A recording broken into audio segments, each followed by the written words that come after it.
Yeah. Uh.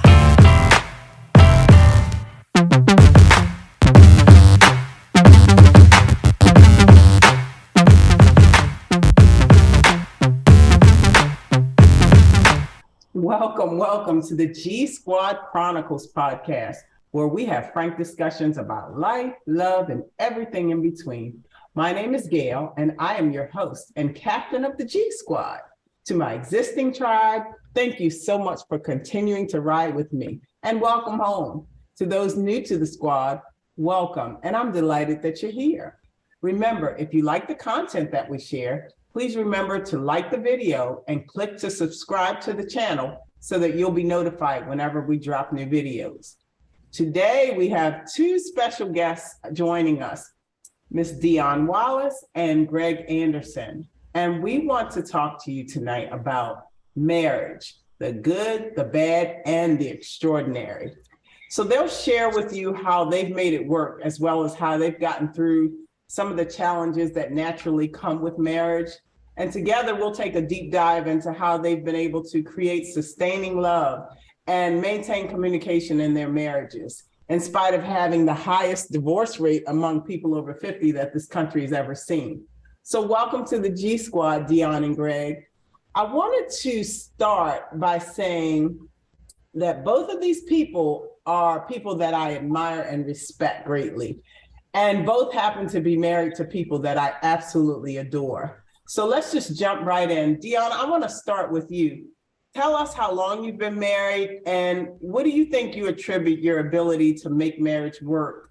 Because on the outside, I mean, you guys just seem like the perfect couple. You just seem like you would never have any types of problems in your marriage. You just seem so perfect together. So talk to us a little bit about that. Well, thank you, Gail, for having me. And Dion Wallace Oakley, don't forget the Oh, I'm sorry. Dion Wallace Oakley, that's right. That's right. I've only been knowing you for over 30 years, so we won't.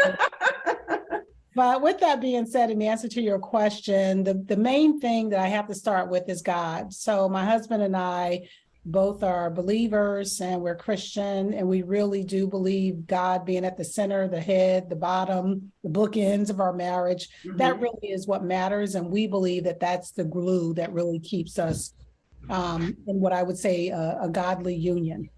Okay. The second thing that I would say out of three things that come to mind, Gail, is intentionality. We're very, very intentional in our marriage in terms of spending time together, communicating, ensuring that we are out serving one another, which is something that was shared with us or recommended with us in our marriage premarital counseling.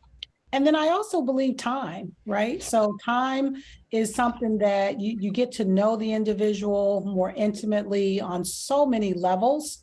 And so when you know an individual, I feel as well as we do, we've only been married only been married 14 and a half years. But I say that because, we have friends who've been married for 30, 40 years. Mm-hmm. But yeah, so I would say those would be the three things that I would say are absolutely critical in our marriage. And that's what's kept us whole and has helped us to sustain and maintain, I would say, a good marriage. Okay. Now, you mentioned before a book, I think, was it a book that you heard about in premarital counseling or? Yeah, so it wasn't necessarily in premarital counseling. It was a book by Dr. Robin Smith, mm-hmm. and it's called Lies at the Altar. Mm-hmm. I had learned about this book years ago. Before mm-hmm. I even met my husband, I had never purchased it. Mm-hmm. And every other store that I went in, I kept seeing this book. Okay. So I bought it. And the short version is the book has a beautiful commentary at the very beginning to talk about lies at the altar, which ultimately is not literally a lie, but it's what you don't tell mm-hmm. that can cause harm to a marriage. And in the back of the book, the thing that I really, really, really took advantage of, she provides categorically, the categories are everything from, finances to children to holidays, pets, pick a topic. Mm-hmm. And what she asks you to do is to read the question and just answer the question.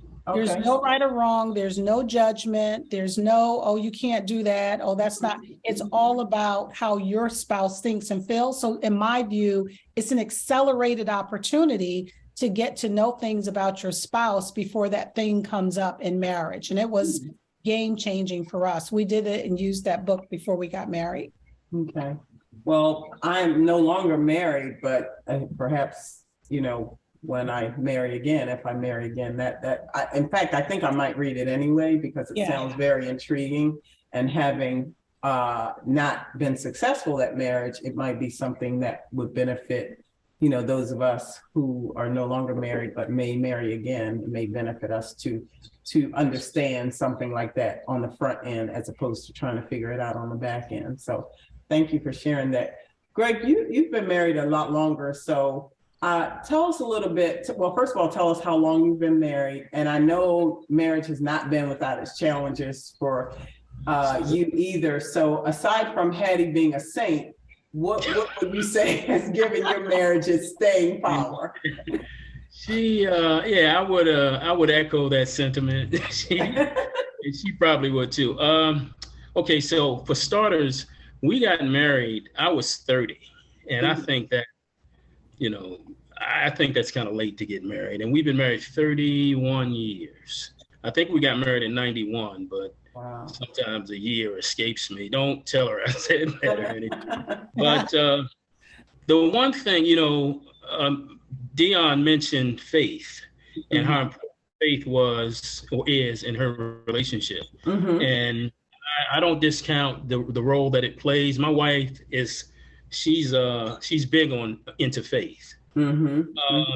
Me, I wane and wax a little bit, and there've been a lot of trials and tribulations. So for me, I think the most important thing to sustain a marriage and one in which it's mutually beneficial and you thrive is communication.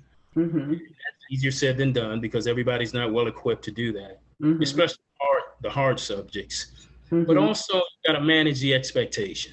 And so for me, the expectation should not be that you're on that giddy high like when you were courting.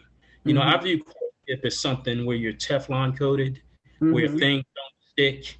And when I think back to our courtship, I don't recall us pondering all of the things that would manifest themselves as we started down the road marriage. There are many things I had no clue of. And part of the reason is, I grew up in a single parent family, right? So the only real life models I knew of what a successful marriage looked like were what I saw on television. Okay. It's hard to kind of emulate that. Right. And so the wife and I, we were trial by fire, trial and error. A prime example is I think our expectation of how we raised our kids would be that our kids would be, to use your words, saints. But that's far from the truth, right? So you have these idealistic, these ideals of how your marriage is going to manifest, and then life decides otherwise. And so for us, to circle back and answer the question, I think communication is key, and that requires a lot of work, and both parties have to be willing to put in the work. Sometimes that's a challenge. And also, again, you got to manage the expectation. Okay. And essentially, that's what I guess has sustained us thus far, and her faith. In her faith. Well, the good news is that her faith is covering you. So you've been blessed twice by God and by having an amazing wife. So that's the good news. Yeah. Greg, you and I have had many heart-to-heart talks through the years, and one thing that always resonated with me is that you always said that you would never you are human, so you are not free from error and free from making mistakes. But you also said that you would never let anyone or anything come before your family.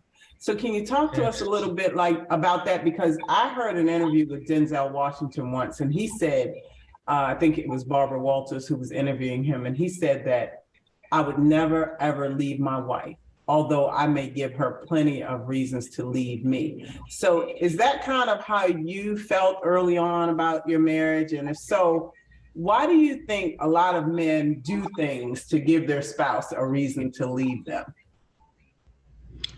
Okay, so let me answer the last question first, Okay. with regard to why men would leave. And I think the answer there is, if you let something fester long enough, it doesn't get better with time. So if there's some things that you're not communicative with your spouse, and that issue or that sore festers, it's just going to get worse. It's going to dampen your joy in your relationship. And ultimately, you'll probably find another pair of listening ears. And unfortunately, as we've seen with the high divorce rates, that's what happens. You know, people get divorced and wander.